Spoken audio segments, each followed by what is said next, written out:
हाँ जी, वाहिगुरू जी का खालसा वाहिगुरू जी की फतेह। दोस्तों, कल मैं भाई बाले वाली साखी जी 100 साल पुरानी है उदा मैं एक पहला क्लिप अपलोड किया सी। पहली असी साखी पढ़ चुके हैं, वो अपलोड कर चुके हैं। जिन्हें नहीं पढ़ी वो पढ़ सकता।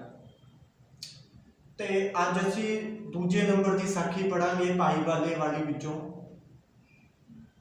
ते उहदे विच जिवें गुरु नानक देव जी को पुजारीवाद नाल जोड़िया गया है कि उस समय के पुजारीवाद जो एक धार्मिक स्ट्रक्चर जो उस समय क्रिएट किया गया सी और लोगों को दबाया गया जाता सीगा। उस समय जो राजियां वालों उस समय जनता नाल गलत किया जाता सी, वो पुजारी जिहड़ा सी वो राजियां नाल मिल के जनता को लुट्टण का लोगों को लुट्टण का काम करता सी। उहदे संदर्भ दे विच तुहानूं दो गल्लां तुहाडे नाल करना चाहुंदा।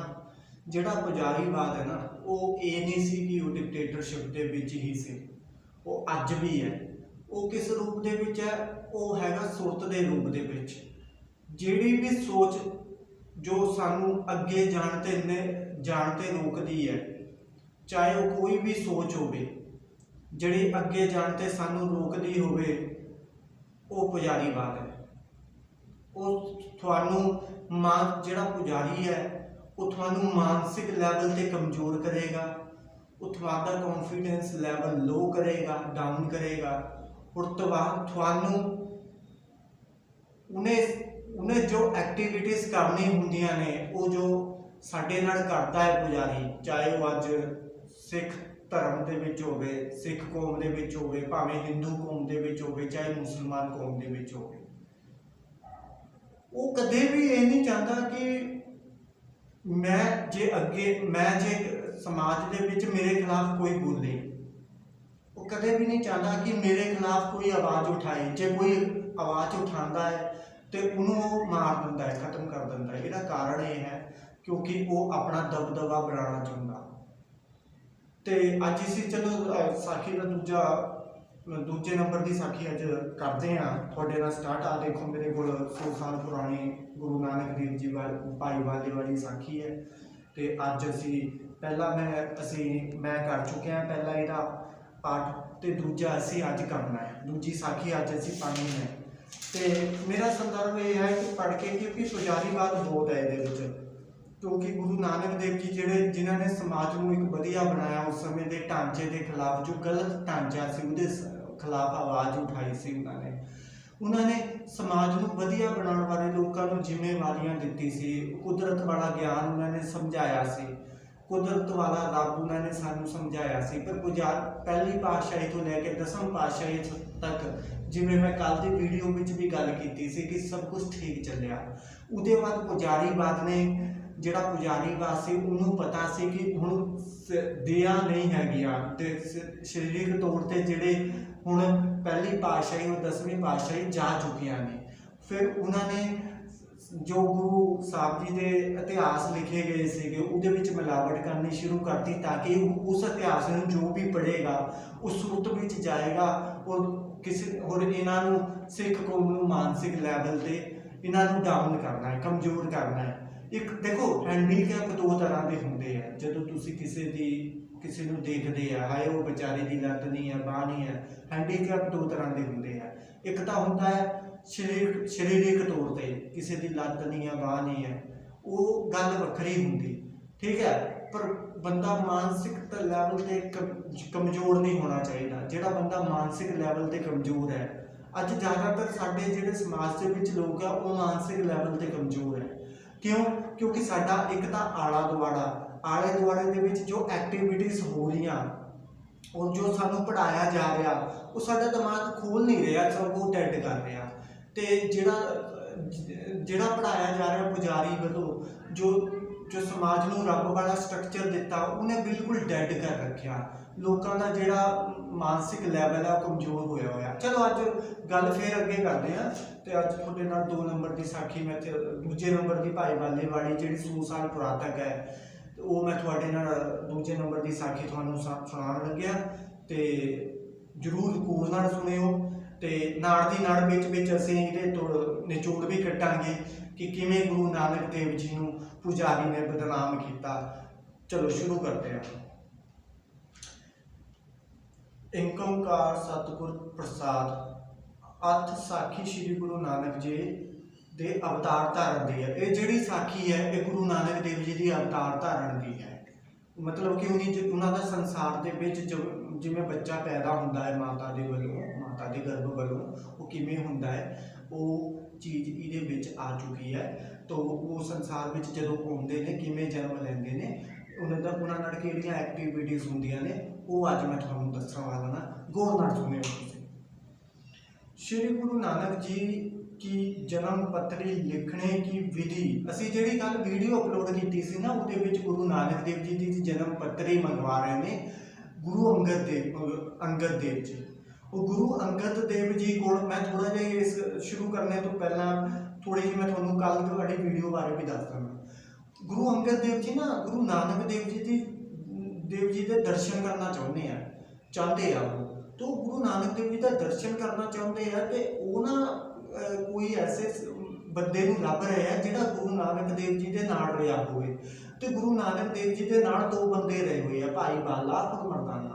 मरदाने नूं तो आपां जानते हैं जो रबाब बजांदा सी, पर बाले का जिक्र इन्ना नहीं होंदा। पर ये बाले द्वारा मतलब कि साखी है जिहड़ी वो गुरु अंगद देव जी नूं दसी जा रही है। वो दस जिहड़ा भाई बाला है वो गुरु अंगद देव जी नूं साखी गुरु नानक देव जी दे जो कित्थे कित्थे गए वो दस रहा है। ਇਹਦੇ ਵਿੱਚ मैं कल ਤੁਹਾਡੇ ਨਾਲ ਗੱਲ ਕੀਤੀ ਸੀ। गुरु अंगद देव जी भाई लैणा बनन तो पहला गुरु नानक देव जी के नाल बहुत टाइम वो रहे है नाल। ਜਦੋਂ ਤੁਹਾਡੇ ਕੋਲ कोई बंदा 1 साल 6 महीने रहता वो ਤੁਹਾਨੂੰ जान ਜਾਂਦਾ है, ਤੁਹਾਨੂੰ जानने की लोड़ नहीं पैंदी, ਤੁਹਾਨੂੰ ਕਿਸੇ ਕੋਲੋਂ ਪੁੱਛਣ ਦੀ ਲੋੜ नहीं पैनी वो फलाना बंदा किहो जिहा है। वो ਤੁਹਾਨੂੰ पता लग जाता है। यार मैं कोई बंदा है मान लो नॉर्मली अज मैं कोई भी बंदे की मान लो मैं किसी बंदे जो बंदा मेरे नाल रहा होवे, कोई बंदा मैं जिथे काम करता वो मेरे नाल रहा होवे, एक कमरे च आपां रहे होवे किते। हुण अज दे टाइम अंदर असीं बाहर जाते हैं है ना, कुड़ियां मुंडे एक कमरे दे विच ही रहना, कई थोड़े समय लई गुजारा करना पैंदा है। तो जो बंदा नाल रहिंदा सानूं पता हुंदा है बंदा किहो जिहा है, असीं काफ़ी गल्लां एक दूए दे बारे जान लैंदे हां तो सानू किसी कोलों पुछण की लोड़ नहीं पैंदी। इत्थे गुरु अंगद देव जी जिहड़े गुरु नानक देव जी के नाल रहे ने वो पूछ रहे ने कि भाई जिहड़ा गुरु नानक देव जी के नाल रहा है वो कह कोई ऐसा बंदा लियाओ जिहड़ा गुरु नानक देव जी के नाल रहा होवे। तो भाई उत्थे मिलता है बाला संधू, उसका नाम बाला संधू है, दूजे का नाम मरदाना है। मरदाने नूं नहीं विच लियाया, मरदाने का जिहड़ा जिक्र है वो बहुत अगे है तो बाले का पहला है, क्योंकि बाला जिहड़ा है वो अच्छी तरह जानता भी नहीं है गुरु नानक देव जी को कि वो कित्थे कित्थे गए। वो आप ये गल करता है दसदा है, पर फिर भी वो पूछ रहे हैं। फिर गुरु अंगद देव जी गुरु नानक देव जी जन्म पत्री मंगवाते हैं उन्होंने उत्ते कि मैनूं जन्म पत्री लिया के दो ताकि मैं गुरु नानक देव जी के दर्शन कर सकां। फिर उस जन्म पत्री जिहड़ी हुंदी है वो संस्कृत दे विच लिखी हुंदी है। उस संस्कृत की जिहड़ी जन्म पत्री है उन्होंने गुरुमुखी दे विच कन्वेंट किया जाता है। उस समय जिहड़ा बंदा गुरुमुखी जानता है, इत्थे पहली गल होर ध्यान रखियो, देखो गुरु अंगद देव जी भी एक वो सोच दे कुदरती सोच के नाल जुड़े हुए हैं, क्योंकि वो काफ़ी साल गुरु नानक देव जी को रहे हैं तो वो गुरमुखी भी जानते हैं। पर जदों वो गुरु भाई बाला संधू जो जन्म पत्री लैके आंदा तो वो कहते मैं कोई ऐसा सिख लियाओ जिन्हों संस्कृत विच है तो गुरमुखी विच होवे। होर उस समय 2 भाषा 3 भाषा देखो, मुसलमान भाषा भी थी, पंजाबी नवीं चली सी, ठीक है। ओबीयसली उन्होंने आंधी होएगी, इन्नी गल नहीं है कि गुरु जिहड़े हैगे है गुरु अंगद देव जी को संस्कृत नहीं आंधी होएगी क्योंकि उस टाइम की तो आम ही भाषा है। आप हिंदी बोलते हैं, हिंदी पंजाबी अज के टाइम हिंदी भी सीख लें, बिच माहौल ही साडा हिंदुस्तान का इदां दा तो सब कुछ हो जाता है। पर यह किवें बेवकूफ बनाया गया, आज गल करते हैं।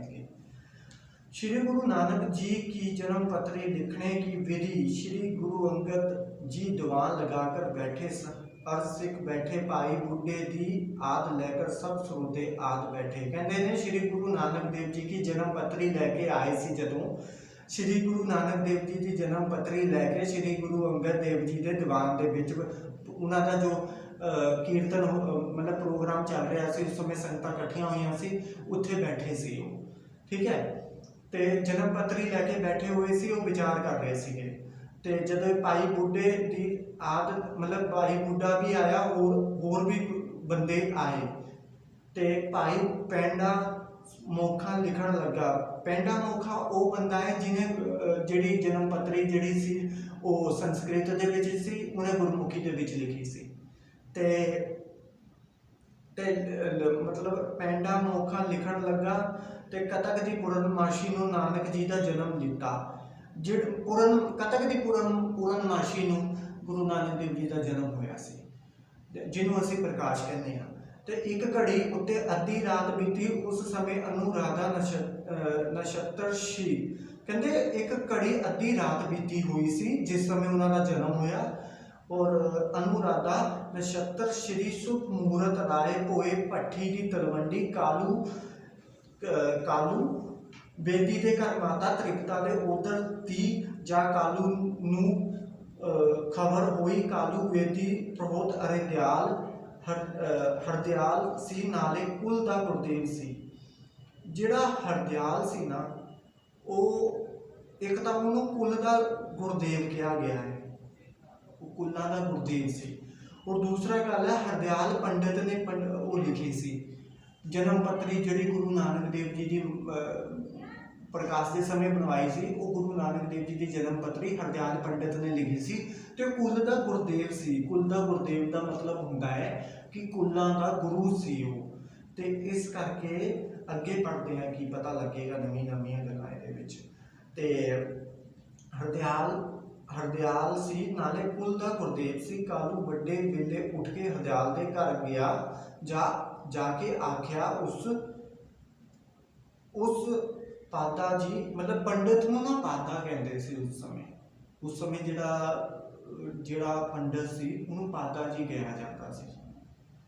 ते मत्था टेकदे हैं मतलब कि हरदयाल के घरों जो गुरु नानक देव जी की फादर साहब गए ने कि मैं अपने बेटे की जन्म पत्री बनानी है। तो उस समय हरदयाल ने गुरु नानक देव जी के पिता ने हरदयाल पंडित के चरणों ते मत्था टेकिया। अगे हरदयाल आख्या कालू इस वेले क्यों आया। हरदयाल कहता है पंडित कहता है तू उस वेले क्यों आया। कालू आख्या सी जी बालक ने जन्म लिता है। गुरु नानक देव जी के पिताजी ने आख्या कि मेरे घर पुत्र ने जन्म लिता है ते तुम चल के जन्म पत्री लिखो। तो हरदयाल ने कहा भला मैं तो कालू मैं सेवा पूजा करके आता हाँ। उन्हें गुरु नानक देव जी के पिताजी ने हरदयाल पंडित को कहा मेरे घर पुत्र ने जन्म लिता है तू जाके मेरी पुत्र की जन्म पत्री बना। तो पुत्र उदों मतलब कि जो हरदयाल पंडित है वो कह रहा है कि तू चल मैं तेरे को पूजा करके आऊँगा। चलो तो तू चल। कालू अपने घर आया पिछों पंडित 5 घड़ियां दिन चढ़े आया। कालू नूं आशीर्वाद दिती। कालू जो हरदयाल पंडित गुरु नानक देव जी के घर आया तो गुरु नानक देव जी के पिता नूं आशीर्वाद दिता ते कालू प्रोहत नूं अंदर लै गया। अगे कालू पिछावड़े कर रखे आए पंडित नूं बिठलाया। मतलब गुरु नानक देव जी के पिताजी ने कालू ने उस पंडित नूं अपने घर बिठाया। पाते बैठ के आख्या कालू कागत केसर ले आओ। तो कालू कागत केसर ते थाली विच चावल गुड़ ले आया। जो पंडित ने हरदयाल ने गुरु नानक देव जी के पिताजी ने कहा कि जाके अंदर ते कागज और केसर मतलब लिखण लई उस समय स्याही तो होंदी नहीं सी कागज और केसर के नाल लिखते सी। ते उस कागज और केसर वो जो थाल विच लैके आए गुरु नानक देव जी के पिताजी तो उहदे विच गुड़ भी सी गुड़ ते चावल भी सी। तो गुड़ ले आया तो पंडित आख्या कालू मैनू शब्द सुनाओ जो उस वेले क्या शब्द लैकर जन्मिया है। हरदयाल पंडित कह रहा है जो जन्म पत्री लिखण लगा तो कह रहा है गुरु नानक देव जी के पिता जी को कि मैनू उस समय का वेला और सेंटेंस दसो की बोलिया गया सी उस समय वेला की सी और गुरु जो इस पुत्र का जन्म है किस वेले तो किस शब्द द्वारा होया है तो वक्त सुना किस वक्त जन्म लीता है। ये थोड़ी भाषा ना हो टाइप की है, मैं थोड़ी जी भाषा आसानी सरल भाषा में थोड़ा मैं दस रहा ताकि सुनने रिलेट करने औखा ना हो, इस करके ये थोड़ी अलग टाइप की भाषा है। ता कालू आख्या जो जन्म दी मैनू खबर है एक घड़ी दे दो पैर रात बीती तक जन्म लीता है ऐसी अते शब्द दी मैनू खबर नहीं है। कहते एक घड़ी दो पैर बीती है बालक ने जन्म लीता है तो मैनू शब्द की कोई खबर नहीं है, टाइम तो पता है पर शब्द का नहीं पता। चलो आगे बढ़ते हैं।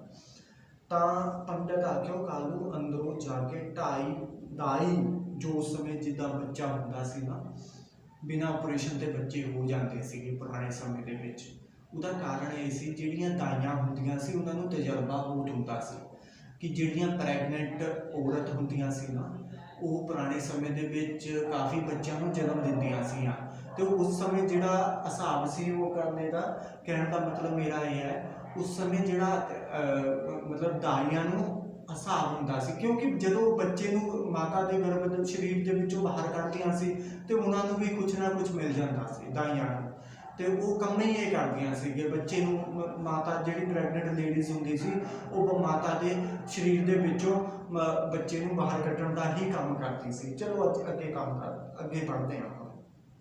दाई पासों पुछ तां कालू ने मतलब कि हरदयाल पंडित ने दाई गुरु नानक देव जी के पिता ने कहा कि तू दाई कोलों पुछ कि उस समय जो बालक ने जन्म लिया तो की शब्द से चल रहा उस समय तो हुण दाई बोलेगी बिच वो गौर नाल सुन लियो तुसीं। पुछ तां कालू ने दौलता दाई नूं सद्दिया ते आख्या जो पंडित होर ही पुछदे हन सो तू जानती है तां दस। तां दाई आख्या पंडित जी क्या पूछते हो। ता पंडित कहा दाई बालक क्या शब्द लैकर जन्मिया। ता दाई बोली पंडित जी मेरे हत्थां विच कई बालक जन्मे पर अजिहा बालक इस तरह कोई नहीं जन्मिया।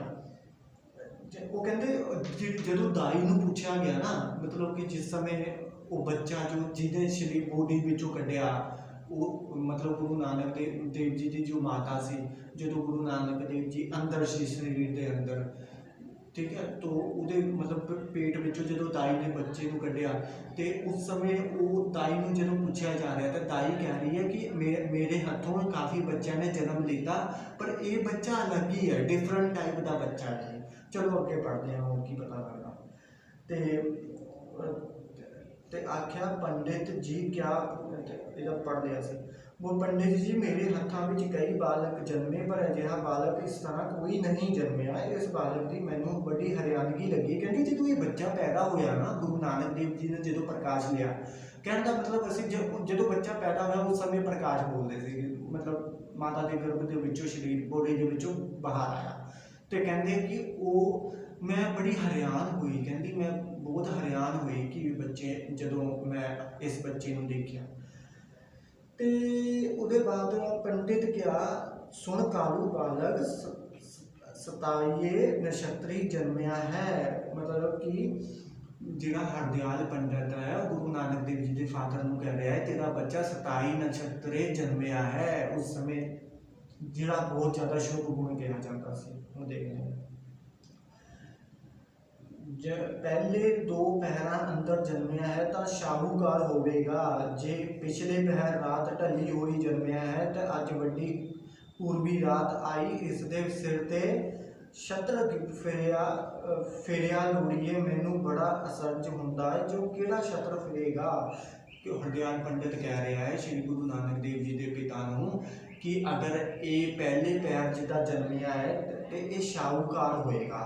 मतलब कि शाहूकार तो वो थे ही गुरु नानक देव जी के जो पिता सी वो तो पहले शाहूकार सी वो व्यापार करते सी वो बिजनेस करते सी उस समय तो वो शाहूकार तो पहला ही सी लेकिन ਹੁਣ ਇਹ ਕਹਿ ਰਹੇ ਜੇ ਇਹ ਦੂਜੇ ਪੈਰ ਮਤਲਬ ਖਤਮ ਹੁੰਦੇ ਆ, ਦੂਜੇ ਪੈਰ ਖਤਮ ਹੁੰਦਿਆਂ ਜਨਮਿਆ ਹੈ। ਕਹਿਣ ਦਾ ਮਤਲਬ ਦਿਨ ਥੋੜੇ ਦਿਨ ਵਿੱਚ ਜਨਮਿਆ ਹੈ।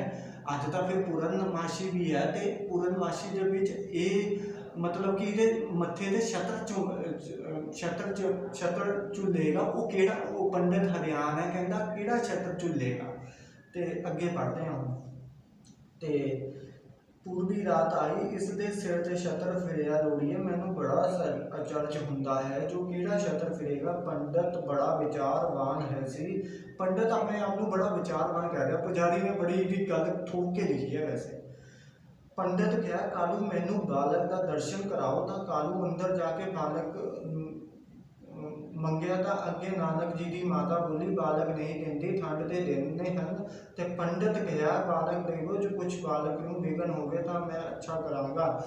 ਇੱਥੇ ਨਾ ਮਤਲਬ ਕਿ ਹਰਦਿਆਲ ਪੰਡਤ ਹੈ ਜਿਹੜਾ, ਉਹ ਗੁਰੂ ਨਾਨਕ ਦੇਵ ਜੀ ਦੇ ਪਿਤਾ ਨੂੰ ਕਹਿ ਰਿਹਾ ਕਿ ਜਿਹੜਾ ਬੱਚਾ ਜੰਮਿਆ ਉਹ ਮੈਨੂੰ ਦਿਖਾਓ, ਮੇਰੇ ਹੱਥਾਂ 'ਤੇ ਦਿਓ, ਮੈਂ ਉਹਨੂੰ ਦੇਖ ਕੇ ਦੱਸਾਂਗਾ।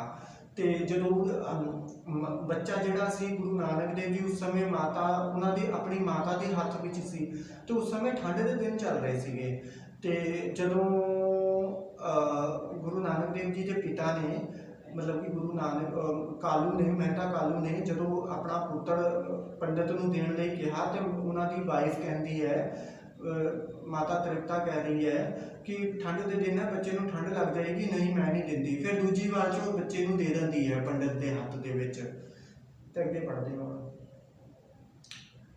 ਤੇ ਮਾਤਾ ਬੋਲੀ, ਬਾਲਕ ਨਹੀਂ ਦਿੰਦੀ, ਠੰਡ ਦੇ ਦਿਨ ਹਨ। ਤਾਂ ਪੰਡਤ ਕਿਹਾ, ਬਾਲਕ ਦੇਵੋ, ਕੁਛ ਬਾਲਕ ਨੂੰ ਵਿਘਨ ਹੋਵੇਗਾ ਤਾਂ ਮੈਂ ਅੱਛਾ ਕਰਾਂਗਾ। ਤਾਂ ਮਾਤਾ ਦੇ ਬਾਲਕ ਦੇ ਚਿੰਨ ਦਿੱਤਾ। ਤਾਂ ਕਾਲੂ ਪੋਤੜਿਆਂ ਵਿੱਚ ਲਪੇਟ ਕੇ ਆਇਆ ਤੇ ਪੰਡਤ ਨੇ ਅੱਗੇ ਲੈ ਬੈਠਾ। ਅਤੇ ਪੰਡਤ ਗਿਆਨਵਾਨ ਸੀ। ਜੋ ਪੰਡਤ ਸੀ, ਸਾਖੀ ਦੇ ਵਿੱਚ ਜੋ ਦੱਸਿਆ ਜਾ ਰਿਹਾ ਹੈ, ਭਾਈ ਵਾਲੇ ਵਾਲੀ ਸਾਖੀ ਦੇ ਵਿੱਚ ਪੰਡਤ ਨੂੰ ਬਹੁਤ ਬੜਾ ਗਿਆਨਵਾਨ ਕਿਹਾ ਜਾ ਰਿਹਾ ਹੈ। ਕਾਰਨ ਇਹਦਾ ਇਹ ਹੈ ਕਿਉਂਕਿ ਸਾਖੀ ਪੂਰੀ ਦੀ ਪੂਰੀ ਤਰ੍ਹਾਂ ਨਾਲ ਪੁਜਾਰੀ ਬਾਤ ਹੈ। ਅੱਗੇ ਮੈਂ ਤੁਹਾਨੂੰ ਹੋਰ ਦੱਸਦਾ, ਥੋੜੀ ਜਿਹੀ ਸਾਖੀ ਬਚੀ ਹੈ ਤੇ ਕੁਛ ਨਾ ਕੁਛ ਇਹਦੇ ਵਿੱਚੋਂ ਮਿਲੇਗਾ ਸਾਨੂੰ।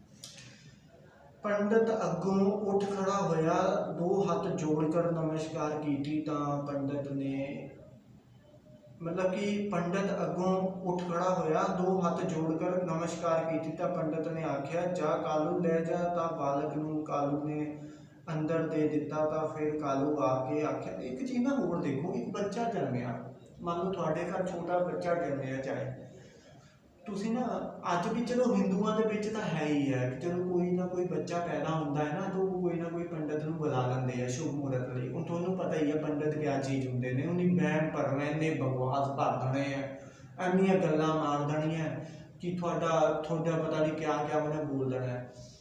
ਤੇ ਹੁਣ ਨਾ ਇਹਦੇ ਵਿੱਚ ਤੁਸੀਂ ਇੱਕ ਚੀਜ਼ ਨੂੰ ਦੇਖੋ, ਬੱਚਾ ਛੋਟਾ ਹੈ, ਜਿਵੇਂ ਅਸੀਂ ਜਨਮ ਲਿੱਤਾ ਹੈ, ਉਵੇਂ ਗੁਰੂ ਨਾਨਕ ਦੇਵ ਜੀ ਨੇ ਜਨਮ ਲਿੱਤਾ ਹੈ।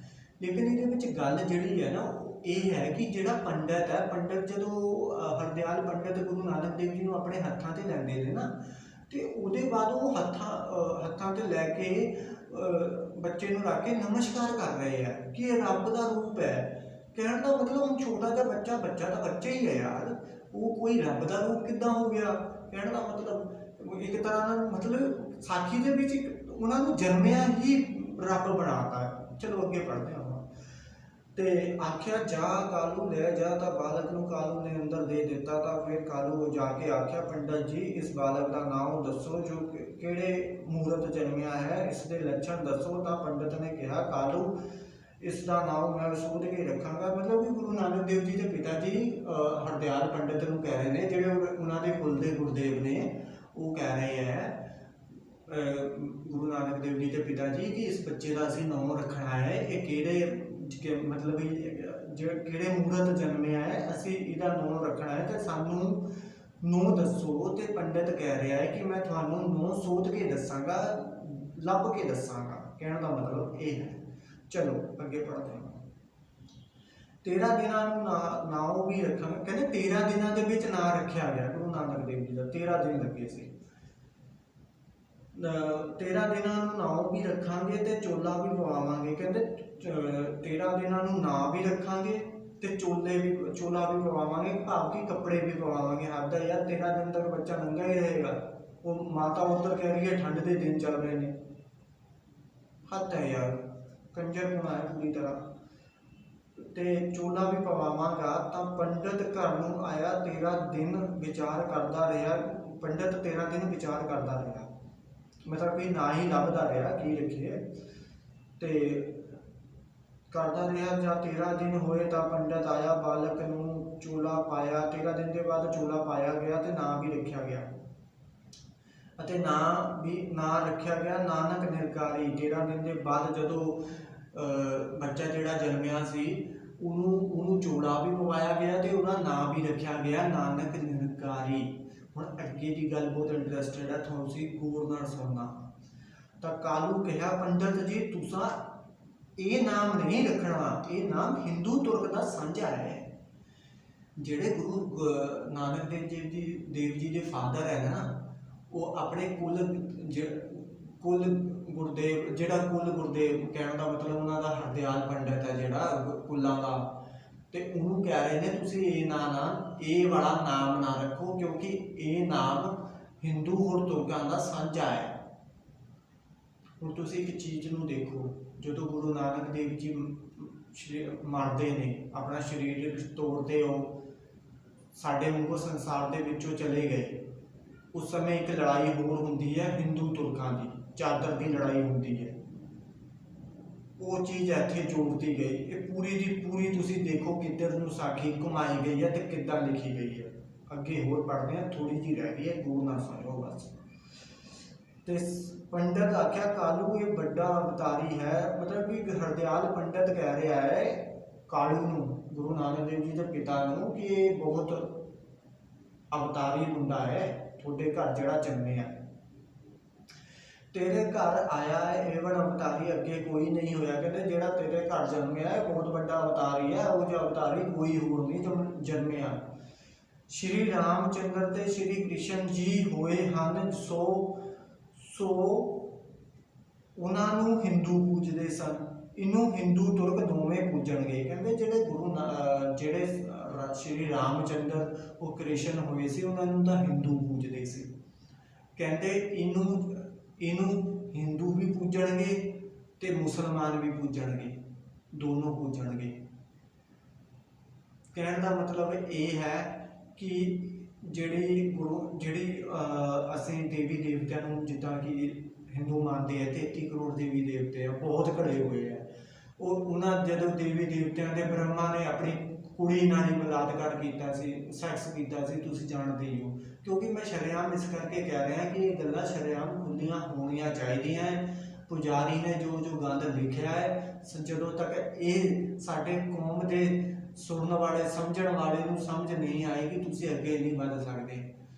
ਅੱਜ ਅਸੀਂ ਗੁਰਦੁਆਰੇ ਵੀ ਜਾਂਦੇ ਹਾਂ ਨਾ, ਇਹੋ ਜਿਹੀਆਂ ਸਾਖੀਆਂ ਸਾਡੇ ਸਿਰਾਂ ਤੇ ਮੜ ਦਿੰਦੇ ਆ, ਤੇ ਉਹ ਵਾਲਾ ਰੱਬ ਦੱਸਦੇ ਆ ਜਿਹੜਾ ਰੱਬ ਸਾਨੂੰ ਅੱਜ ਤੱਕ ਕਿਤੇ ਨਹੀਂ ਲਿਖਿਆ। ਨਾ ਉਹ ਕੁਝ ਕਰਦਾ ਹੈ ਨਾ ਕੁਝ, ਉਹਦੇ ਨਾਂ ਤੇ ਚੜਾਵੇ ਇਕੱਠੇ ਕੀਤੇ ਜਾਂਦੇ ਆ। ਅੱਗੇ ਥੋੜੀ ਜਿਹੀ ਸਾਖੀ ਰਹਿ ਗਈ ਹੈ, ਸੁਣ ਲਓ। ਇਹਨੂੰ ਹਿੰਦੂ ਤੁਰਕ ਦੋਵੇਂ ਪੂਜਣਗੇ, ਇਸ ਦਾ ਨਾਮ ਜਿਵੇਂ ਅਸਮਾਨ ਵਿੱਚ ਰਹਿ ਜਾਵੇਗਾ। ਹਰਦਿਆਲ ਪੰਡਿਤ ਕਹਿ ਰਿਹਾ ਹੈ ਗੁਰੂ ਨਾਨਕ ਦੇਵ ਜੀ ਦੇ ਪਿਤਾ ਨੂੰ ਕਿ ਇਹਦਾ ਨਾਮ ਹੈ ਜਿਵੇਂ ਅਸਮਾਨ। ਦਾ ਮਤਲਬ ਹੈ ਕਿ ਜ਼ਮੀਨ ਤੋਂ ਲੈ ਕੇ ਅਸਮਾਨ ਤੱਕ ਨਾਮ ਹੋਵੇਗਾ ਇਹਦਾ। ਤੇ ਬਣ ਤ੍ਰਿਣ ਨਾਨਕ ਹੋ ਜਾਵੇਗਾ, ਇਸ ਤਾਈਂ ਸਮੁੰਦਰ ਰਾਹ ਦੇਵੇਗਾ। ਕਹਿੰਦੇ ਇਹਨੂੰ ਸਮੁੰਦਰ ਵੀ ਰਾਹ ਦੇਵੇਗਾ। ਹੁਣ ਸਮੁੰਦਰ ਨੂੰ ਰਾਹ ਦੇਵੇਗਾ ਵਾਲੀ ਗੱਲ ਕੁਝ ਚੇਤਾ ਆਈ ਤੁਹਾਡੇ ਕਿ ਨਹੀਂ? ਤੇ ਮੈਂ ਚੇਤਾ ਕਰਾ ਦਿੰਦਾ। ਗੱਲ ਇਹ ਹੈ, ਜਦੋਂ ਗੁਰੂ ਨਾਨਕ ਦੇਵ ਜੀ ਨੇ ਨਾ ਇੱਕ ਸਾਖੀ ਹੋਰ ਹੈ, ਇਹਦੇ ਵਿੱਚ ਕਈ ਸਾਖੀਆਂ ਹੈ। ਉਹ ਜਦੋਂ ਕਿਤੇ ਫੋਰਨ ਕੰਟਰੀ 'ਚ ਜਾ ਰਹੇ ਨੇ ਗੁਰੂ ਨਾਨਕ ਦੇਵ ਜੀ, ਤੇ ਉਹਦੇ ਵਿੱਚ ਨਾ ਗੁਰੂ ਨਾਨਕ ਦੇਵ ਜੀ ਇੱਕ ਮੱਛ ਤੇ ਖੜੇ ਹੋ ਕੇ ਜਾ ਰਹੇ ਹੈ। ਮਤਲਬ ਇੱਕ ਮੱਛ ਹੈ, ਉਹ ਮੱਛ ਤੇ ਖੜੇ ਹੋ ਕੇ ਜਾ ਰਹੇ ਹੈ ਬਾਹਰ ਫੋਰਨ ਕੰਟਰੀ ਨੂੰ। ਅੱਜ ਸਾਡੇ ਭੈਣ ਭਰਾ ਆਲਸ ਕਰ ਰਹੇ ਨੇ, ਜਹਾਜ਼ ਵਿੱਚ ਜਾਂਦੇ ਨੇ, ਸੋ ਧੱਕੇ ਖਾਣੇ ਪੈਂਦੇ ਆ, ਪਹਿਲਾਂ ਵੀਜ਼ਾ ਲਗਵਾਓ, ਪਹਿਲਾਂ ਆਇਲਸ ਕਰੋ, ਸੋ ਕੁਛ ਇੱਧਰ। ਇਹਨਾਂ ਨੇ ਮੱਛ ਨੂੰ ਬਸ ਮੱਛ ਤੇ ਖੜੇ ਹੋ ਕੇ ਮੱਛ ਇਹਨਾਂ ਨੂੰ ਫੋਰਨ ਕੰਟਰੀ 'ਚ ਲੈ ਕੇ ਜਾ ਰਹੇ ਆ। ਵਾਹ ਬਾਈ, ਪੁਜਾਰੀ ਵੀ ਬੜਾ ਕਮਾਲ ਦਾ ਹੈ। ਸਮੁੰਦਰ ਵੀ ਰਾਹ ਦੇਵੇਗਾ ਤੇ ਧਰਤੀ ਵੀ ਰਾਹ ਦੇਵੇਗੀ, ਅਸਮਾਨ ਵੀ ਰਾਹ ਦੇਵੇਗਾ, ਇਹ ਇੱਕ ਨਿਰੰਕਾਰ ਹੀ ਜਪੇਗਾ। ਲੋ ਇੱਕ ਛੋਟਾ ਜਿਹਾ ਬੱਚਾ ਜੰਮਿਆ ਉਹਨੂੰ ਸਿੱਧਾ ਹੀ ਨਿਰੰਕਾਰ ਬਣਾਤਾ। ਇਹੋ ਜਿਹੇ ਧੂਸੜ ਬੰਦੇ ਜਿਨ੍ਹਾਂ ਨੂੰ ਮੈਨੂੰ ਪਤਾ ਗੁੱਸਾ ਕਿਉਂ ਆਉਂਦਾ, ਮੈਂ ਉਹੋ ਜਿਹੇ ਸ਼ਬਦ ਬੋਲਣਾ ਤਾਂ ਨਹੀਂ ਚਾਹੁੰਦਾ, ਪਰ ਜਿੱਦਾਂ ਦੀਆਂ ਇਹਦੇ ਵਿੱਚ ਗੱਲਾਂ ਲਿਖੀਆਂ ਹੋਈਆਂ। ਦੇਖੋ ਹੁਣ ਤੁਸੀਂ ਹਿੰਦੂਆਂ ਨਾਲ ਗੱਲ ਕਰ ਲਓ, ਤੁਸੀਂ ਉਹਨਾਂ ਨੂੰ ਕਹੋਗੇ ਸਾਡੇ ਗੁਰੂ ਸਾਹਿਬ ਜੀ ਨੇ ਤਾਂ ਪੰਜੇ ਨਾਲ ਪੱਥਰ ਰੋਕਤਾ ਸੀ, ਪਹਾੜ ਤੇ ਬਹੁਤ ਵੱਡਾ ਪੱਥਰ ਗਿਰਿਆ ਥੱਲੇ ਨੂੰ ਗਿਰਿਆ ਕਿਸੇ ਨੇ, ਤੇ ਉਹ ਫਿਰ ਉਹਨਾਂ ਨੇ ਹੱਥ ਨਾਲ ਰੋਕਤਾ ਸੀ, ਉਹ ਪੱਥਰ ਮੋਮ ਬਣ ਗਿਆ ਸੀ। ਹੁਣ ਇਹ ਸਾਖੀ ਕਿਸੇ ਹਿੰਦੂ ਨੂੰ ਦੱਸਿਓ, ਹਿੰਦੂ ਨੇ ਕਹਿਣਾ ਕਿ ਸਾਡੇ ਵਾਲੇ ਨੇ ਤਾਂ ਸੂਰਜ ਮੂੰਹ 'ਚ ਪਾ ਲਿਆ ਸੀ, ਸਾਡੇ ਵਾਲਾ ਤਾਂ ਪਹਾੜੀ ਚੱਕ ਕੇ ਲਿਆਇਆ ਸੀ ਇੱਕ ਹੱਥ ਤੇ। ਹਨੂਮਾਨ ਨੂੰ ਜਦੋਂ ਦੇਖਦੇ ਹਾਂ ਇੱਕ ਹੱਥ ਤੇ ਪਹਾੜ ਚੱਕ ਕੇ ਲਿਆ ਰਿਹਾ, ਉਹ ਕਿਆ ਰਹਿ ਜੂਗੀ ਇੱਜ਼ਤ ਸਾਡੀ ਯਾਰ। ਅਸੀਂ ਫਿਰ ਵੱਖਰੇ ਹੋਣ ਦੀ ਗੱਲਾਂ ਕਰਦੇ ਹਾਂ ਭਾਈ, ਵੱਖਰਾ ਆਪ ਪੱਗਾਂ ਬੰਨ੍ਹ ਕੇ ਦਾੜੀਆਂ ਰੱਖ ਕੇ ਗਾਤਰੇ ਪਾ ਕੇ ਨਹੀਂ ਬਣਿਆ ਜਾਂਦਾ, ਸੋਚ ਹੁੰਦੀ ਹੈ। ਉੱਥੇ ਸੋਚ ਹੀ ਪੁਜਾਰੀ ਵਾਲੀ ਲਿਖੀ ਪਈ ਹੈ ਇਤਿਹਾਸਾਂ ਵਿੱਚ, ਤੁਸੀਂ ਆਪਣੇ ਆਪ ਨੂੰ ਵੱਖਰੇ ਕਿੱਥੋਂ ਕਹੀ ਜਾਂਦੇ ਹੋ? ਇੱਕ ਵਾਰੀ ਸੋਚ ਲਿਓ। ਚਲੋ ਅੱਗੇ ਪੜ੍ਹਦੇ ਹਾਂ। ਅਤੇ ਲੋਕਾਂ ਨੂੰ ਵੀ ਜਪਾਵੇਗਾ, ਵੱਡਾ ਪਰਮਾਤਮਾ ਗਿਆਨੀ ਧਿਆਨੀ ਹੋਵੇਗਾ। ਕਹਿੰਦੇ ਗੁਰੂ ਨਾਨਕ ਦੇਵ ਜੀ ਨੂੰ ਵੱਡਾ ਪਰਮਾਤਮਾ ਬਣਾਤਾ। ਹੁਣ ਛੋਟਾ ਜਿਹਾ ਬੱਚਾ ਜਨਮਿਆ ਹੈ, ਪਤਾ ਨਹੀਂ ਉਹਨੇ ਯਾਰ, ਹੁਣ ਮੰਨ ਲਓ ਛੋਟਾ ਜਿਹਾ ਬੱਚਾ ਜਨਮਿਆ, ਤੁਸੀਂ ਸਧਾਰਨ ਹੀ ਗੱਲ ਲੈ ਲਓ, ਮੰਨ ਲਓ ਚਾਹੇ ਤੁਹਾਡੇ ਘਰ 'ਚ ਜਨਮਿਆ, ਚਾਹੇ ਤੁਹਾਡੇ ਘਰਾਂ ਦੇ ਬਾਹਰ ਜਨਮਿਆ, ਕਿਸੇ ਗੁਆਂਢੀ ਦੇ, ਚਾਹੇ ਤੁਹਾਡੇ ਰਿਸ਼ਤੇਦਾਰ ਦੇ, ਯਾਰ ਤੁਹਾਨੂੰ ਕੀ ਪਤਾ ਉਹ ਵੱਡਾ ਗਿਆਨੀ ਧਿਆਨੀ ਬਣੇਗਾ ਕਿ ਨਹੀਂ ਬਣੇਗਾ। ਹੁਣ ਅੱਜ ਜਿਨ੍ਹਾਂ ਦੇ ਬੱਚੇ ਆ, ਛੋਟੇ ਛੋਟੇ ਬੱਚੇ ਆ, ਕੱਲ ਨੂੰ ਕੀ ਪਤਾ ਇਹ ਨਸ਼ੇੜੀ ਬਣ ਜਾਣ, ਪਤਾ ਹੈ ਕੁਛ ਨਹੀਂ ਪਤਾ। ਹੁਣ ਇੱਥੇ ਪੁਜਾਰੀ ਨੇ ਪੂਰੀ ਉਹਨਾਂ ਦੇ ਜਨਮੇ ਦੀ ਪੂਰੀ ਬਾਇਓਡੇਟਾ ਛਾਪਦਾ ਇਹਦੇ ਵਿੱਚ ਕਿ ਕਿਵੇਂ ਇਹਨਾਂ ਦੀ ਸੋਚ ਵਿੱਚ ਬਹਿਣਾ ਹੈ। ਇਸੇ ਕਰਕੇ ਕਹਿੰਦਾ ਪੁਜਾਰੀ ਅੱਜ ਸਾਡੀ ਸੋਚ 'ਚ ਬੈਠਾ ਹੈ। ਇਸ ਕਰਕੇ ਜਦੋਂ ਤੱਕ ਅਸੀਂ ਗੁਰੂ ਗ੍ਰੰਥ ਸਾਹਿਬ ਜੀ ਨੂੰ ਸਹੀ ਮਾਇਨੇ ਵਿੱਚ ਨਹੀਂ ਸਮਝਾਂਗੇ ਨਾ, ਕੁਦਰਤ ਦੇ ਨਾਲ ਨਹੀਂ ਸਮਝਾਂਗੇ, ਜਦੋਂ ਤੱਕ ਅਸੀਂ ਅੱਗੇ ਨਹੀਂ ਵੱਧ ਸਕਦੇ। ਚਲੋ ਅੱਗੇ ਪੜ੍ਹਦੇ ਹਾਂ। ਅਤੇ ਕੀਤੇ ਨੂੰ ਕੀਤਾ ਹੀ ਜਾਣੇਗਾ, ਬਿਨਾਂ ਪਰਮੇਸ਼ਰ ਹੋਰ ਕਿਸੇ ਨੂੰ ਦੇਖੇਗਾ ਕਿਆ ਜਾਪੇਗਾ, ਸੋ ਮੇਰੀ ਆਰਬਲਾ ਕਿਤਨੀ ਹੈ। ਹੁਣ ਹਰਦਿਆਲ ਪੰਡਤ ਹੈ, ਜੋ ਗੁਰੂ ਨਾਨਕ ਦੇਵ ਜੀ ਦੇ ਬਾਰੇ ਗੱਲਾਂ ਦੱਸ ਰਿਹਾ, ਜਿਹੜਾ ਬੱਚਾ ਨਵਾਂ ਜੰਮਿਆ, ਉਹ ਗੁਰੂ ਨਾਨਕ ਦੇਵ ਜੀ ਦੇ ਪਿਤਾ ਨੂੰ ਇਹ ਗੱਲਾਂ ਦੱਸ ਰਿਹਾ ਹੈ। ਉਹ ਕਹਿ ਰਿਹਾ ਹੈ ਕਿ ਮੇਰੀ ਪਤਾ ਨਹੀਂ ਜ਼ਿੰਦਗੀ ਕਿੰਨੀ ਕਿਆ, ਉਮਰ ਕਿੰਨੀ ਕਿਆ, ਮੈਂ ਤਾਂ ਚਲੇ ਜਾਣਾ ਹੈ, ਮਰ ਜਾਣਾ ਹੈ, ਮੈਂ ਇਹਦੇ ਦਰਸ਼ਨ ਕਰ ਸਕਾਂਗਾ ਕਿ ਨਹੀਂ ਕਰ ਸਕਾਂਗਾ, ਹੱਦ ਹੋ ਗਈ ਯਾਰ। ਤੇਰੇ ਸਾਹਮਣੇ ਬੱਚਾ ਪਿਆ, ਇੱਕ ਤਾਂ ਤੂੰ ਉਹਨੂੰ ਕਹਿ ਰਿਹਾ ਹੈ ਗਿਆਨੀ ਧਿਆਨੀ ਬਣੇਗਾ, ਪਰਮਾਤਮਾ ਬਣੇਗਾ, ਉੱਪਰ ਤੇ ਤੂੰ ਕਹਿ ਰਿਹਾ ਹੈ ਪਤਾ ਨਹੀਂ ਮੇਰੀ ਅਰਬਲਾ ਹੈ ਨਹੀਂ, ਮੇਰੀ ਉਨੀ ਉਮਰ ਹੈ ਨਹੀਂ, ਮੈਂ ਇਹਦੇ ਦਰਸ਼ਨ ਕਰ ਸਕਾਂਗਾ ਕਿ ਨਹੀਂ, ਹੱਦ ਹੋ ਗਈ ਯਾਰ। ਇਹ ਵੱਡਾ ਅਵਤਾਰੀ ਜਨਮਿਆ ਹੈ, 9 ਨਾਥ 84 सिद्ध ते 6 जति 52 वीर 64 चौगणी भूत प्रेत देव दानव देवियां ऋषि मुनि पीर पैगंबर सब इसकी आज्ञा मनणगे। कहते ऋषि मुनि पीर पैगंबर 64 ऋषि मुनिया जोगणी भूत प्रेत सब इसकी आज्ञा मनणगे। छोटा जा बालक है यार, हद हो गई, क्या क्या बकवास लिखा पे है। चलो अगे देखते हैं, थोड़ी जी रह गई है बस, सुन लो ध्यान नाल। ਮੰਨਣਗੇ ਇਹ ਆਪ ਨਿਰੰਕਾਰ ਜਗਤ ਦੇ ਉਦਾਹਰਨ ਕਰਨ ਨੂੰ ਆਇਆ ਹੈ। ਛੋਟਾ ਜਿਹਾ ਬੱਚਾ ਜਨਮਿਆ, ਉਹਨੂੰ ਨਿਰੰਕਾਰ ਆਪ ਉਦਾਹਰਨ ਕਰਨ ਆਇਆ ਹੈ। ਸਹੀ ਯਾਰ। ਇਹ ਵਾਰਤਾ ਕਹਿ ਕੇ ਪੰਡਤ ਆਪਣੇ ਘਰ ਨੂੰ ਗਿਆ। ਕਹਿੰਦੇ ਜਦੋਂ ਉਹਨੇ ਪੰਡਤ ਨੇ ਗੱਲਾਂ ਮੈਂ ਤਾਂ ਕਾਲੂ ਨੂੰ ਦੱਸੀਆਂ, ਗੁਰੂ ਨਾਨਕ ਦੇਵ ਜੀ ਦੇ ਪਿਤਾ ਜੀ ਨੂੰ ਦੱਸੀਆਂ, ਤੇ ਉਹ ਆਪਣੇ ਘਰ ਨੂੰ ਚਲੇ ਗਿਆ ਇਹ ਗੱਲਾਂ ਦੱਸ ਕੇ। कालू सुन के बहुत प्रसन्न होया। हुण कालू सुन के बहुत प्रसन्न होया, बहुत खुश होया ते लगे बालक की पालना करना। अते कालू ने घर विच बसन गऊआं थी आदि लेकर दान किया। कहते गऊआं भी बसन भी मतलब दान की। हुण बसन का मतलब तो नहीं पता, गऊआं का मतलब मैसां मूसां नूं लैके भी दान किए गए ते कीता। अते मंगलाचार होए, सरबत परिवार ने खुशी करी। माता तृप्ता नूं सरबत दियां ने मिल के बधाई दिती। सरब को आसिक दीनी मान किया।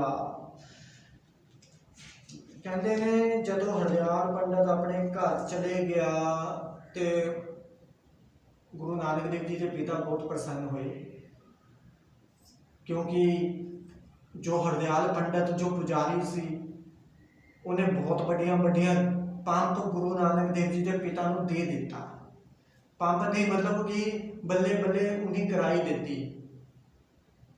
कहने का मतलब यार तुसी ना एक कॉमन सेंस ला लो, थोड़े घर जन्मिया बच्चा है, कोई भी है छोटा बच्चा जन्मिया, चाहे थोड़े गवांढ में जन्मिया, ठीक है, उन्होंने तुसी थोनू क्या पता है की बनेगा, थोड़ा पता होंदा ये की बनेगा। हुण असीं कही जाइए कि ये बहुत बड़ा अवतारी बनेगा, ये फलाना, ये समाज का कल्याण करेगा, ये हुंदा माता पिता दे जो संस्कारां ते हुंदा है।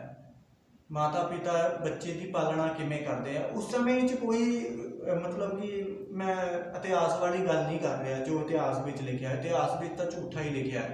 जदों तुसीं जपजी साहब गुरु नानक देव जी की बाणी है, उस समय जो चंगियां चंगियां विचारां सोचां उन्होंने इकट्ठियां करके एक पोथी विच लिख ली सी, एक किताब विच लिख लेंदे सी वो, ते लिख के वो उस टाइम जपजी साहब की बाणी वो उस समय प्रचलित सी। ते गुरु साहब जी ने जो चंगिया चंगिया कुदरती गल्लां सी जो कुदरत दे विच हो रहा सी, क्योंकि ना उस समय धर्म का बोलबाला बहुत सी, ते धर्म के नाँ ते जिहड़ा पुजारी लाना सी, राजे धर्म के नाँ ते लुटदे सी, पुजारी धर्म के नाँ ते पैसे खांदे सीगे, लोकां नूं लुटदे सीगे, लोकां नूं बेवकूफ बनाते सी, धीआं भैणां दी इज्जतां लुटदे सीगे। एक दिन एक जदों किसी कुड़ी का ब्याह होना हुंदा सी किसी का, तो एक दिन पहला उन्होंने मंदिर विच रहना हुंदा सी, ते मंदिर विच उन्होंने इस करके छड्डदे सी कि कुड़ी नूं कि एक दिन मंदिर विच रहेगी तो इहदा रब नूं प्रवान हो जाएगी, तो किसी के घर जाएगी तो वधिया रहेगा।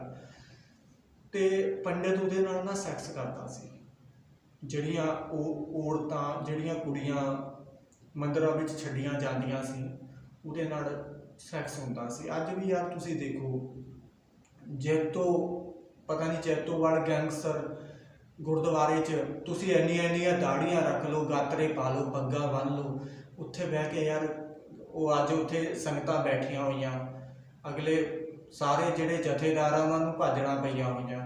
यार ये बहुत गंदे काम इदां दे लोग ही करते हैं। दाड़े रख के कोई पग बन के गातरा पा के चंगा नहीं बन जाता। ये हुण जिहड़ियां गल्लां मैं तुहानूं साखी विच पढ़ के सुणाईयां कि ये इन्हां नूं नहीं पता, जथेदारां नूं नहीं पता कि ये लोग ही नहीं जानते, ये लोग सब कुछ जानते हैं, पर इहदे नाल धंधा चलदा है, इन्हां नूं सरकार पैसे दे रही है, क्योंकि जदों तक आम लोग सरकार जनता नूं लुटदी किवें है, पुराने समय च राजे जनता नूं लुटदे सी, हुण सरकार किवें लुटदी है, उन्होंने जनता सब तो ज़्यादा जिहड़ा अज दे टाइम अंदर मेन धंधा है वो है धर्म के अलग अलग ठेकेदार सरकारां ने बना रखे है। राम रहीम सी वो अपने उत्थे की गलत काम करता सी, किन्नियां जनानियां कुड़ियां नाल उन्हें गलत काम किया, सैक्स किया। उसके बाद जैतोवाल गैंगस्टर जिथे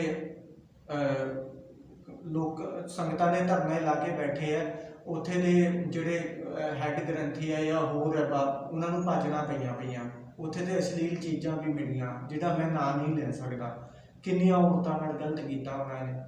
यार काम वासना ना सब दे विच आउंदी है, पर ये नहीं कि काम अब किसी नूं तुसीं कहो काम वासना खत्म कर लो, वो एनर्जी है तुहाडी, लेकिन वो एनर्जी नूं इनका सही सेंस दे विच वरतना आना चाहिए। जे तुहाडा ब्याह होया है तुसीं अपनी घरवाली नाल रिश्ता रखो, ठीक है। वैसे तो अज के टाइम के अंदर ना बहुत कुछ चल रहा है, सब कुछ हो रहा है, लेकिन जो गुरु का बाणा पा के मान लो गातरा पा के पग बन के दाड़ा वो एक तरह ना कहे आप तो जी गुरु के सिख होंगे हैं, फिर किसी गलत जनानी नाल गलत करे तो केड़ा सिख। अज के टाइम अंदर कैमरे बाबा जी जदे वीडियो फैल जाती है वर्ल्ड विच, इस करके सानू अपना दिमाग चलाना पैना दोस्तों, असी अपनी जिंदगी नूं वधिया बनाइए, कुदरत का ज्ञान लईए, गुरु ग्रंथ साहब जी के नाल असीं जुड़ीए। तो जिहड़ा सिख इतिहास है ना, गुरुआं का इतिहास है, उहदे विच मिलावट बहुत है, बहुत मिलावट है, उहदे विच पुजारी ने बहुत मिलावटां कीतियां होईयां। ਤੁਹਾਨੂੰ ਹੁਣ ਮੈਂ ਸਾਖੀ ਗੁਰੂ ਨਾਨਕ ਦੇਵ ਜੀ ਦੀ ਪ੍ਰਕਾਸ਼ ਦੀ ਪੜ੍ਹ ਕੇ ਦੱਸੀ ਹੈ। ਜੇ ਤੁਹਾਨੂੰ ਯਕੀਨ ਨਹੀਂ ਆਉਂਦਾ, ਤੁਸੀਂ ਧਾਰਮਿਕ ਆਪਣੇ ਕਿਤੇ ਵੀ ਕੋਈ ਇਤਿਹਾਸਕ ਗੁਰਦੁਆਰੇ, ਉੱਥੇ ਲਾਇਬ੍ਰੇਰੀ ਕੋਈ ਵੀ ਹੁੰਦੀ ਹੈ ਜਾਂ ਕੋਈ ਇੱਦਾਂ ਦਾ ਬੁੱਕ ਸਟੋਰ ਹੈ, ਤੁਸੀਂ ਉੱਥੇ ਤੇ ਭਾਈ ਵਾਲੇ ਵਾਲੀ ਸਾਖੀ ਨੂੰ ਪਰਚੇਜ਼ ਕਰੋ ਔਰ ਤੁਸੀਂ ਉਹਨੂੰ ਪੜ੍ਹੋ ਤੇ ਪੜ੍ਹ ਕੇ ਤੁਹਾਨੂੰ ਪਤਾ ਲੱਗ ਜਾਏਗਾ ਇਹਦੇ ਵਿੱਚ ਕੀ ਲਿਖਿਆ। ਇਹਦੇ ਵਿੱਚ ਗੁਰੂ ਸਾਹਿਬਾਂ ਨੂੰ, ਪਾਤਸ਼ਾਹਾਂ ਨੂੰ ਬਹੁਤ ਭੰਨਿਆ ਗਿਆ ਹੈ, ਬਹੁਤ ਉਹਨਾਂ ਨੂੰ ਹਿੰਦੂ ਹੀ ਇੱਕ ਤਰ੍ਹਾਂ ਨਾਲ ਬਣਾਇਆ ਗਿਆ ਹੈ। ਠੀਕ ਹੈ, ਤੋ ਤੁਸੀਂ ਜੇ ਪੜ੍ਹਨਾ ਚਾਹੁੰਦੇ ਹੋ ਇਹ ਤੁਹਾਨੂੰ ਈਜ਼ੀਲੀ ਮਿਲ ਜਾਣੀ ਹੈ ਧਾਰਮਿਕ ਸਥਾਨਾਂ 'ਤੇ। ਭਾਈ ਵਾਲੇ ਵਾਲੀ 100 ਸਾਲ ਪੁਰਾਤਨ ਸਾਖੀ ਲੈ ਲਓ, ਪੜ੍ਹੋ, ਤੁਹਾਨੂੰ ਪਤਾ ਲੱਗ ਜਾਣਾ ਕਿਵੇਂ ਪਾਤਸ਼ਾਹ ਜੀ ਨੂੰ ਬਦਨਾਮ ਕੀਤਾ ਹੈ। ਇਹ ਗੁਰੂ ਜਿਹੜੀ ਸਾਰੀ ਸਾਖੀ ਹੈ, ਮੈਂ ਤੁਹਾਨੂੰ ਦੱਸ ਦੇਣਾ, ਇਹ ਸਾਰੀ ਸਾਖੀ ਜਿਹੜੀ ਹੈਗੀ ਹੈ ਇਹ ਗੁਰੂ ਨਾਨਕ ਦੇਵ ਜੀ ਦੀ ਜੀਵਨੀ ਹੈ। ਇਹਦੇ ਵਿੱਚ ਜੋ ਵੀ ਮਤਲਬ ਲਿਖਿਆ ਗਿਆ ਹੈ, ਸੋ ਸਾਰੀ ਗੱਲਾਂ ਉਹ ਲਿਖੀ ਗਈਆਂ ਨੇ ਹਿੰਦੂਵਾਦ ਇਹਦੇ ਵਿੱਚ ਬਹੁਤ ਜ਼ਿਆਦਾ ਹੈ। ਤੇ ਜਿਹੜਾ ਦਸਮ ਗ੍ਰੰਥ ਪੜ੍ਹਦੇ ਆ ਨਾ ਅੱਜ ਦੇ ਟਾਈਮ ਅੰਦਰ ਗੁਰਦੁਆਰਿਆਂ 'ਚ, ਜ਼ਿਆਦਾਤਰ ਉਹ ਦਸਮ ਗ੍ਰੰਥ ਸੂਰਜ ਪ੍ਰਕਾਸ਼ ਦੇ ਵਿੱਚੋਂ ਵੀ ਕੀਰਤਨ ਕੀਤਾ ਜਾਂਦਾ, ਉਹ ਹਿੰਦੂਵਾਦ ਹੀ ਹੈ। ਅਸੀਂ ਆਪਣੇ ਆਪ ਨੂੰ ਉਦੋਂ ਤੱਕ ਵੱਖਰਾ ਨਹੀਂ ਕਹਿ ਸਕਦੇ ਜਦੋਂ ਤੱਕ ਅਸੀਂ ਗੁਰੂ ਗ੍ਰੰਥ ਸਾਹਿਬ ਜੀ ਦਾ ਗਿਆਨ ਲੈ ਕੇ ਕੁਦਰਤ ਵਾਲੇ ਗਿਆਨ ਨਾਲ ਨਹੀਂ ਜੁੜਦੇ। ਉਦੋਂ ਤੱਕ ਅਸੀਂ ਹਿੰਦੂ ਬਿਰਤੀ ਵਾਲੇ ਹੀ ਰਹਾਂਗੇ ਜਦੋਂ ਤੱਕ ਇਹ ਗ੍ਰੰਥ ਹੈ, ਉਹ ਜੇ ਗ੍ਰੰਥਾਂ ਨੂੰ ਸੂਰਜ ਪ੍ਰਕਾਸ਼ ਗ੍ਰੰਥ, ਦਸਮ ਗ੍ਰੰਥ ਵਰਗਿਆਂ ਨੂੰ ਹੀ ਅਸੀਂ ਮੰਨਦੇ ਰਹਾਂਗੇ। ਇਸ ਕਰਕੇ ਆਪਣਾ ਦਿਮਾਗ ਚਲਾਈਏ, ਜ਼ਿੰਦਗੀ ਵਧੀਆ ਬਣਾਈਏ, ਅੱਗੇ ਵਧੀਏ। ਜਿਹੜਾ ਤੀਜੇ ਨੰਬਰ ਵਾਲੀ ਸਾਖੀ ਹੈ ਉਹ ਤੁਹਾਡੇ ਨਾਲ ਮੈਂ ਕੱਲ੍ਹ ਸ਼ੇਅਰ ਕਰੂੰਗਾ ਤੇ ਉਹਦੇ ਵਿੱਚ ਅਸੀਂ ਪੜਝੋਲ ਕਰਾਂਗੇ ਕੀ ਇਹਦੇ ਵਿੱਚ ਜਿਹੜਾ ਹੈਗਾ ਗਲਤ ਹੈ ਤੇ ਅਸੀਂ ਤੁਹਾਡੇ ਸਾਹਮਣੇ ਰੱਖਾਂਗੇ। ਆਈ ਹੋਪ ਤੁਹਾਨੂੰ ਇਹ ਵੀਡੀਓ ਚੰਗੀ ਲੱਗੀ ਹੋਵੇ। ਜੇ ਚੰਗੀ ਲੱਗੀ ਹੋਵੇ ਚੈਨਲ ਨੂੰ ਸਬਸਕ੍ਰਾਈਬ ਕਰੋ, ਲਾਈਕ ਕਰੋ, ਵੀਡੀਓ ਨੂੰ ਸ਼ੇਅਰ ਕਰੋ, ਜਿਨ੍ਹਾਂ ਨੂੰ ਨਹੀਂ ਪਤਾ ਉਹਨਾਂ ਨੂੰ ਪਤਾ ਲੱਗ ਜਾਵੇ। ਤੇ ਧੰਨਵਾਦ। ਮਿਲਦੇ ਹਾਂ ਕੱਲ੍ਹ ਨੈਕਸਟ ਵੀਡੀਓ ਦੇ ਵਿੱਚ, ਤੁਹਾਨੂੰ ਮਿਲਦੇ ਹਾਂ ਉਹਦੇ ਵਿੱਚ ਅਸੀਂ ਤੀਜੀ ਸਾਖੀ ਦੇ ਵਿੱਚ ਅਸੀਂ ਗੁਰੂ ਨਾਨਕ ਦੇਵ ਜੀ ਦੀ ਤੀਜੀ ਸਾਖੀ ਅਸੀਂ ਤੁਹਾਡੇ ਨਾਲ ਰਿਲੇਟ ਕਰਾਂਗੇ ਤੇ ਪੜਝੋਲ ਵੀ ਕਰਾਂਗੇ। ਵਾਹਿਗੁਰੂ ਜੀ ਦਾ ਖਾਲਸਾ, ਵਾਹਿਗੁਰੂ ਜੀ।